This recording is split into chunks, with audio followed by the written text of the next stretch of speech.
হয়েছে বড় মা? তুমি ওকে মারছো কেন? ময়বিনে পুজো করবে।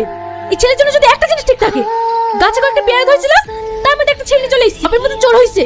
কথাতেই তো আছে, ডক্টর কথা বলে, ভালো করে বলে দিস। এবার যদি আমার কোনো জিনিসে হাত দেয়, ওর হাত আমি ভেঙে দেবো। জানোয়ার, তোকে ওদের কোনো জিনিসে হাত দিতে নিষেধ করিনি। আমি পেরেছি দেখি, খেয়াল মিস্টার আমাকে পেরেছিল। তুই তো ভালো করে জানিস, যে যাই করুক না কেন, আমাদের গাড়ি দোষ পড়বে। আমার কোনো দোষ ছিল না, আমাকে কালি কালি মারলো। কারিসনি, ঘরে বাসি ভাত ঢাকা আছে, খেয়ে নিস। আমি বাজারে গেলাম।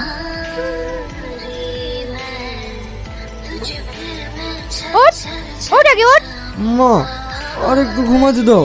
তোরা অফিসে যাবে, তাড়াতাড়ি বাজার থেকে সবজিটা নিয়ে আয়। সবজি? আমি কখনো বাজার করেছি? এত বড় হয়েছিস, বাজার করাটা তো শিখতে হবে। দূর, তোমরা না